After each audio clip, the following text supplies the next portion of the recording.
Hai, Assalamualaikum warahmatullahi wabarakatuh. Welcome to my channel.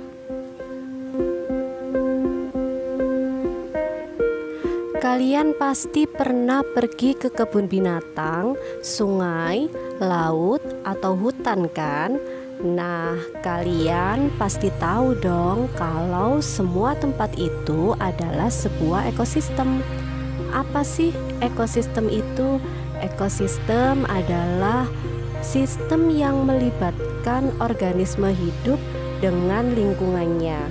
Hubungan timbal balik dalam suatu ekosistem merupakan hubungan yang tidak bisa dipisahkan.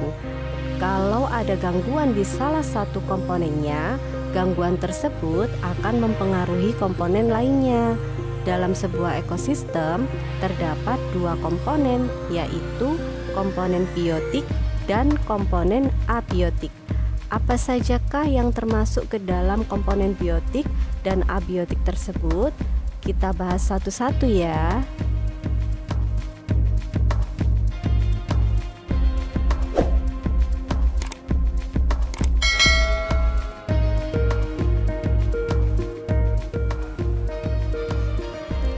Komponen biotik merupakan bagian alam yang bersifat hidup.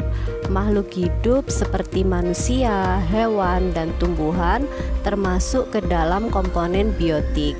Menurut peranannya, komponen biotik dibedakan menjadi 3 golongan, yaitu produsen, konsumen, dan juga pengurai.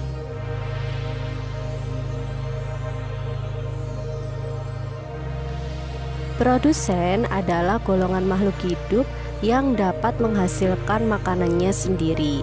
Contohnya, semua tumbuhan yang mempunyai zat hijau daun atau klorofil. Tumbuhan melakukan fotosintesis yang menghasilkan karbohidrat dan oksigen dengan bantuan sinar matahari. Fotosintesis hanya terjadi pada bagian tumbuhan yang mengandung klorofil. Pada tumbuhan tingkat tinggi seperti tumbuhan paku dan juga tumbuhan biji, klorofil terdapat pada sel batang muda. Terdapat juga pada buah yang belum matang dan juga terdapat pada daun. Dan dalam proses fotosintesis, tumbuhan memerlukan karbon dioksida, air, dan juga cahaya. Bahan-bahan ini diperoleh dari lingkungannya. Hasil fotosintesis diantaranya adalah oksigen dan karbohidrat dalam bentuk gula atau glukosa, yang akhirnya akan menjadi amilum atau tepung.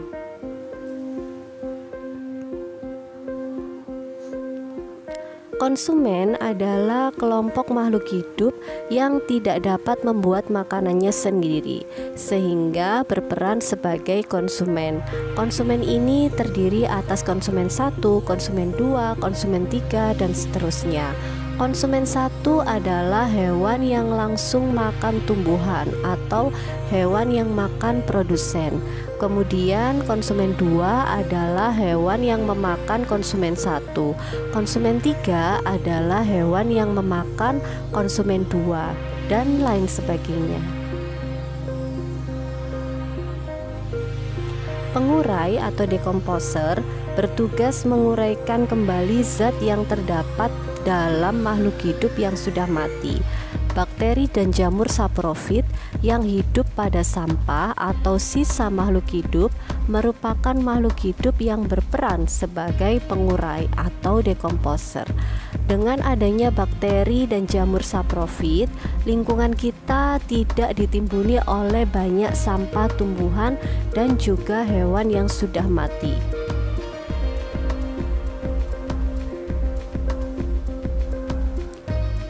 Abiotik berarti semua benda mati yang terdapat dalam suatu ekosistem, misalnya air, tanah, batu, pasir, udara, cahaya, suhu, kelembapan, dan juga gaya tarik bumi.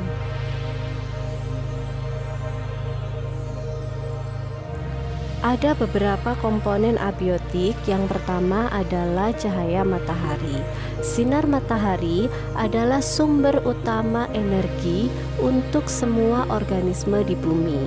karbon dioksida dan air berubah menjadi karbohidrat dan oksigen selama fotosintesis adalah dengan menggunakan bantuan dari sinar matahari.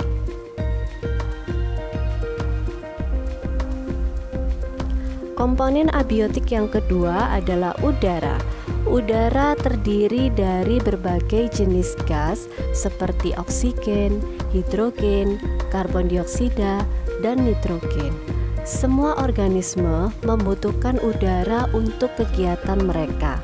Sebagai contoh, oksigen yang diperlukan selama respirasi membutuhkan oksida yang digunakan untuk membakar karbohidrat guna menghasilkan energi.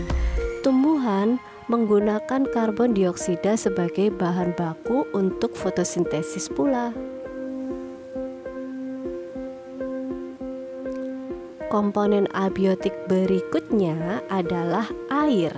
Semua organisme di bumi membutuhkan air untuk bertahan hidup. Tanaman, hewan, manusia dapat mengalami dehidrasi dan mati jika mereka kekurangan air. Dalam tubuh manusia, air berfungsi sebagai pelarut dan melarutkan semua bahan yang dimakan oleh organisme. Air juga merupakan habitat untuk beberapa organisme, misalnya ikan dan juga katak. Komponen abiotik berikutnya adalah suhu. Suhu merupakan salah satu komponen penting bagi organisme untuk bertahan hidup. Setiap organisme membutuhkan rentang suhu tertentu untuk bertahan hidup.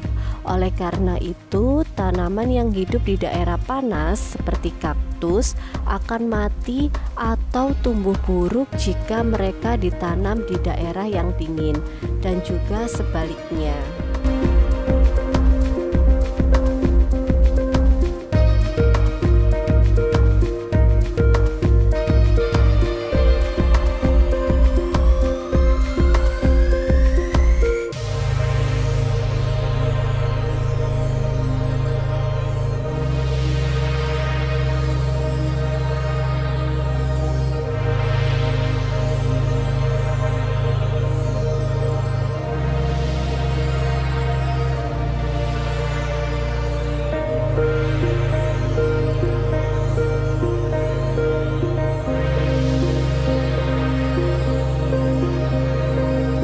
Cukup sekian pembahasan kita tentang komponen biotik dan abiotik. Semoga tayangan ini bermanfaat dan wassalamualaikum warahmatullahi wabarakatuh.